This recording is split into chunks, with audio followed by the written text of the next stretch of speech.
I think that we can look at Jesus's triumphant, entry into Jerusalem as how is that in our lives?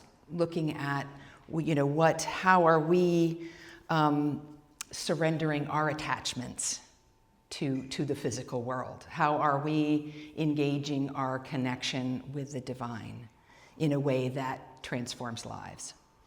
So we see Jesus as the way shower, a big brother of sorts that was able to, completely be aware of his connection with the divine and move in the physical world, understanding and being aware of that connection. So in John 12, he says, "He who believes in me believes not in me, but him who sent me. He who sees me sees him who sent me." So he is completely connected to the divine. And he is showing us that we also can be completely connected to the divine. We are God in the physical form. So the universe, God is everything. And at one point, let there be light. That moment, God decided to okay, let's play in this physical world. What is the physical experience like? And so we are aspects of God moving in the physical world. So through us, God is expressed in the world. So in John 14, he says, "Most assuredly I say to you, he who believes in me," or as we had just learned, he who sent me, "the works that I do, he will do also, and he will do greater things than these." So we have the same ability to heal, to do these miracles that Jesus did. We just aren't there yet. That yet thing, yeah, you were talking about. But the Jesus is not the exception, but the example. So he can do these things and greater things still. So let's talk about the power of belief, because it's he who believes in me, right? It's that belief that shifts things. So in Mark 11, he says, "Therefore I tell you, whatever you ask for in prayer, believe that you have received it, and it will be yours." So over and over again, Jesus performs these healings, these miracles, and he tells the person that was just healed, it's their belief that they made them well. There was a woman who had been hemorrhaging for 12 years, and she thought if she just could touch the hem of his garment, that she would be healed. And he, instead, before she gets there, he turns around and he says to her, "Daughter, take courage, your faith has made you well." And at once the woman was healed. And then again, there were blind men that came to him, and he asks them, do you believe that this is possible? And they say yes, and he touches their eyes, and he says, "It shall be done for you according to your faith." And their eyes were opened. So having the belief, having this faith is what shifts us from seeing the physical world as we see it right now, with the problems and the illnesses and the things that we don't necessarily want, and the faith that the divine can change that according to our belief. And it's a practice, right? It's we all come with our strengths and weaknesses, our unconscious beliefs about things. I love the movie The Matrix, and there's a scene in The Matrix where it's all fake. He knows it's fake intellectually, and he's told to jump off a building, right? Like, what do you do? And he lands on the ground. They're like, what would happen if? But we have these beliefs. So when we are stretched, when we are asked to believe in something that seems impossible, it's a practice to kind of keep bringing back to it. The disciples were out on a boat. Jesus sent them out, and a storm came. And it was, blowing, the waves were going, and it was dark. And there was a figure that approached them, and they were terrified. They thought it was a ghost, this thing coming out of the darkness over the water at them. And then they discover that it's Jesus. And Peter says, ask me to come out and I will come to you. And he climbs, Jesus says, come, and he climbs out of the boat and walks to Jesus. And then the waves come and he gets scared and he starts to sink and calls for help from Jesus. And Jesus pulls him out. He says, you have little faith. Why did you doubt? We're walking on the water. And then we think, this isn't possible. And we sink. And then we can be pulled out to try again. We've been kind of experiencing this up and down in our household. So my husband Jim was laid off. His whole department, her whole section group was outsourced. And so he's been looking for work. And there are times when it's super easy to go, yes, of course, that perfect job is there. We know that this is a divine plan, that something better. It's like opening a door, because he would have stayed there forever. So this is a way for him to shift into something even greater. And then we have those moments of oh gosh, what's going to happen? Our water heater just went out, and we have some expenses that we weren't expecting, and there is that. Here we are in the physical world, sort of sinking doubt that happens. So it's about catching ourselves when we start to think that way and shifting as quick as possible. Marianne Williamson, where is that? There it is. Says that fear is trusting in your own power. And I love that, because what it is when you have fear, you're not bringing the faith that there is a divine, being, moving in your life, creating your experience. So fear is only when you believe in that little self of you, something that you can accomplish.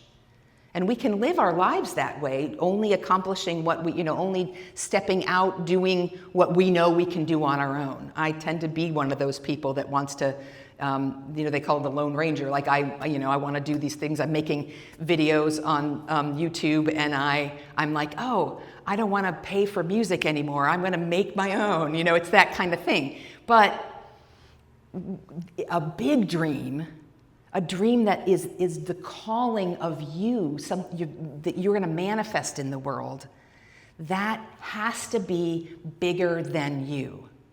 It has to be, or it's not really your divine destiny.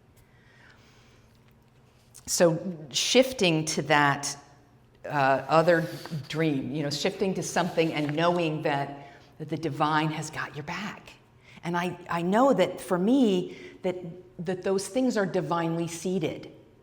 That if I have this calling, this urge, I can know that, when that yes feeling, when you think about doing something and you're like, oh, and it's expansive. It's not constrictive with fear, but it's expansive. That's the divine seed in you. And it can be easier to have faith in following that, because it's divinely seeded. Oh, this is God's idea, it's not mine. It makes it easier to step out. But it also makes it easier for the fear to come, because you want it so bad. And so that, trying to find that balance of, staying in that dream, in the vision and the faith, knowing that the divine is going to be there for you, and moving in through it and letting go of that fear. Oh, I like this quote. I don't want to skip it. The rapper 50 Cent has this thing. He says, either pray or worry, don't do both. And he goes on to say that, basically it's as if you're doubting God. If you pray, he explained how he was afraid of flying. And so he's having a prayer on the plane. And then, if you then still stay in fear, what are you saying to God? You're like, oh, I don't really believe that, that prayer works. So when you stay in that, you have this vision, you have a prayer that you're holding, to trust that the divine is going to be there in that process. And sometimes we try to control or direct God, right? We have this idea of what we want, and many years ago I was working with a woman who was new to New Thought, the idea that she could co-create with the divine, that prayer was actually a two-way street. You didn't just say what you wanted and kind of forget it, that you could listen to the answer. And so she was kind of navigating her way in this, and she wanted to find love in her life. And so she knew that she could manifest anything she wanted.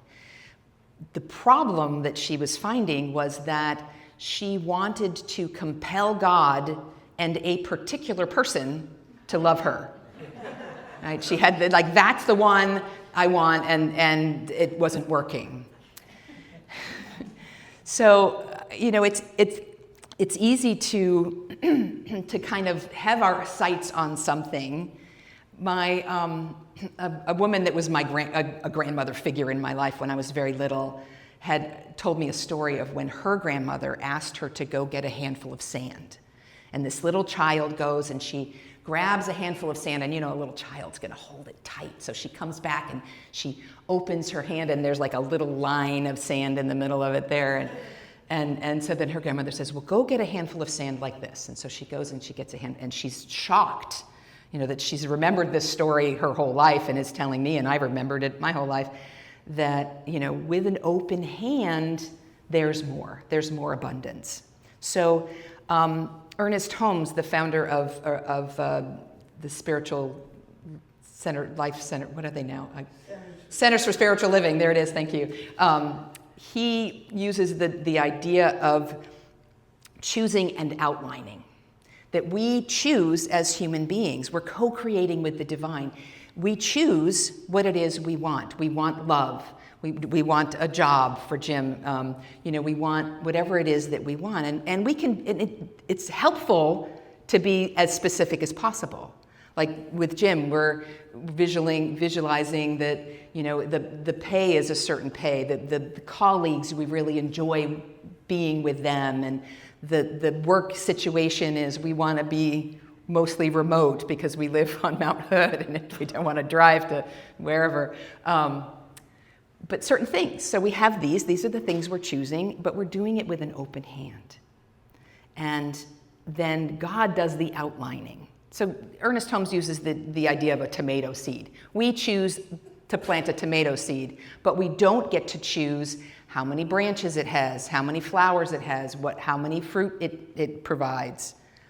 So we do the choosing and God does the outlining, because we don't know. I mean, the divine plan, they have this web that can be woven with people and other people who want something else, and they're working, and they find that perfect match. This last week, Jim had a job offer that we were really kind of excited about. It was sort of a stretch. It was a different thing for him to be doing. He was going to be mentoring other software engineers, and he's really good at that. And so we thought, wow, it's perfect.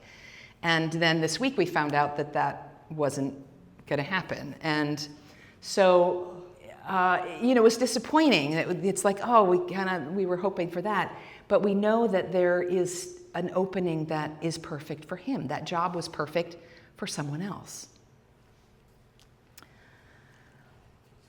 I think there's a lot of us and them thinking in our culture these days. And I remember 3 years ago, we were selling our house. We had a house in West Lynn, and we knew we wanted to move out of the city. We didn't know where. We didn't have our house. We hadn't found our house. We'd kissed a lot of frogs. We'd seen a lot of houses that were not what we wanted, and we hadn't found our house. But we thought if we needed to, when we found that house, we needed to have the money to pay for immediately, because the housing market was going fast. So we put the house on the market, and we priced it at a way that we thought would sell quickly. We looked at the neighborhood, the condition of the house, the square footage, all of those things, and we had it priced low on that spectrum. So we ended up getting one offer, And once we'd taken that offer, the people they wanted a lot of different things done. And the big thing was they wanted a new deck. And we had, sanded the deck and put some new boards on and painted it, and it was all, fresh and new looking, but it was an older deck. But it wasn't, it was perfectly serviceable for us. We had used it and, it was fine. And I felt like we had priced it knowing that the deck was in that condition. So a new deck was expensive, and I was really kind of in this sort of yucky, selfish, like, if I pay that much money for the deck, I'm going to be getting that much less money out of the house. And I was kind of in this sort of yucky, selfishness sort of space.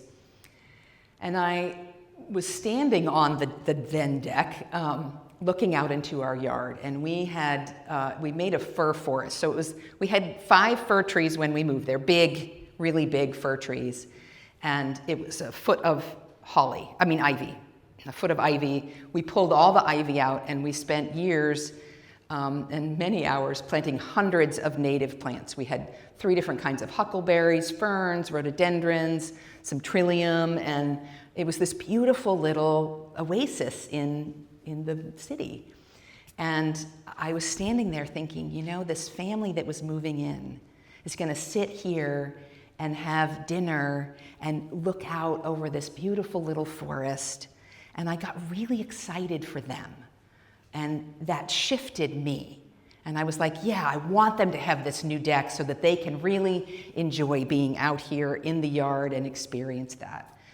And in that shift, what happened for us was that then we found our house. Like, it shifted for me, and then we found, which is like way beyond anything we possibly could have dreamed. It is the most beautiful house I've ever been in for us. Like, if you knew us and you knew that house, you'd be like, oh my gosh, this is so them. So as we begin to celebrate other people's wins, we begin to manifest our own. The man who wrote The Science of Getting Rich, Wallace Wattles, calls it being a person of increase. Really wishing well, and not just like, oh, I'm so glad, but really feeling that, like, wow, that's so wonderful that, that they have this deck now. The person who got the job that we wanted for Jim, like that, that's going to be the perfect fit for them. And isn't it wonderful that they, we don't know about their family or who they are, but we can celebrate that person's win in the world and not be jealous or not be separative of like, oh, I'm getting less because they are winning. Because the divine, we are all connected and we all win. Once upon a time, there was a thriving monastery. And this thriving monastery over the years was neglected and started dying out. And there were, at this point in the story, there were 5 monks that had survived, that were living there, an abbot and 4 monks. And they were all over the age of 70. And the buildings were starting to fall apart. The landscape hadn't been taken care of. And the monks were really worried that the whole thing was going to just die out with them. This beautiful sanctuary place that's vibrant, it had been. So the abbot knew that there was a very wise rabbi that went to a little hut in the woods on occasion to meditate and to have some solitude. And he thought, I'm going to go and see if this rabbi has any advice for me to help save this monastery. And the rabbi welcomed him in, and they had, as soon as the rabbi learned that what the abbot wanted, they, I need something to drink. Can you just give me my coffee? Sorry. I kind of got a frog in my throat. Thank you. So the rabbi was like, I don't have any advice. I'm sorry. The spirit has gone out of the people. They don't come to synagogue anymore either.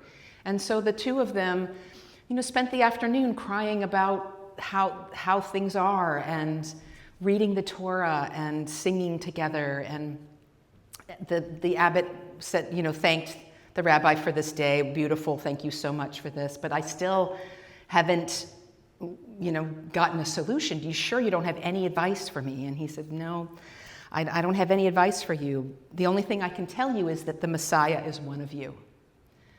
And the abbot was like, oh. So he went back, told the monks about what he had experienced and what the rabbi had said, that the Messiah was one of them. And this kind of sat with them for a while, and after weeks, after months, they each individually started to really thinking about what that would mean. So, if the Messiah was one of us, it's probably the abbot, because he's been our leader for so long, and that's probably who it is. But then, Brother Christopher, he is obviously a holy man. He's a man of light, and maybe it's Brother Christopher that's the Messiah. And, it couldn't be Joseph. Brother Joseph is so crotchety and cranky and grumpy. But, if I think about it, he's always right. Maybe. And this went on. And, could it be me? Like, can't be me. I'm just a person. I couldn't be me. And then, well, could I be this for you? And so they started treating each other with a little more respect. The possibility that one of them could be the Messiah. And even themselves, they started respecting themselves more. And the grounds, even though they were overgrown, they still were really beautiful. People came to picnic there. They would sit in the chapel, even though it was kind of falling apart, to pray. And the people who did come noticed this shift in energy and how it felt bigger, it felt more welcoming. There was something different. They couldn't put their finger on it. And they would invite their friends there, and their friends would bring their friends. And the younger men started walking with the old monks and talking on their paths about God and life and things. And one day, one of the men asked if he could join their monastery, and then another joined, and then another joined. And within 2 years, it was this thriving, beautiful community again. Because they were all transformed by the basic idea that the divine was within them, was in this place. And, the sun rises on all of us. We are all loved by the divine equally. And we all have that ability to connect with that. And on Palm Sunday, it's not this worldly triumph, but really a deep surrender to a spiritual realization that we are celebrating. Jesus, as the way shower, calls us to faith, to deepening that faith, that trust that as we step out of the boat, that we will be able to perform these miracles in our lives. And it can be scary, even if we can't see it, that our attachments limit our possibilities. As I'm clinging to something, being a certain way, that is what's going to limit. I'm the one who limits God, not God. And when we begin to surrender and to trust, that's when our worlds open and the divine can move miracles into our lives. The fact that the house appeared. So not just when it's easy, but even when the storms rage and we sink with doubt like Peter. Knowing that the divine moves through us at every moment, and that our beliefs and our faith are what shape our experience. So as we leave here today, I want to invite you to walk with the awareness that we are all expressions of the divine. To see the light in one another, that divine spark in each of us. We are created individually on purpose, with all of our constellations of who, our background, our talents, our interests, the experiences we've had. We're all unique. And the divine brings all of those unique threads to make this beautiful life on earth. So as we honor the sacredness in ourselves as well as one another, like the monks, when we treat each other with reverence, we transform not only our own lives, but the world itself. Blessing.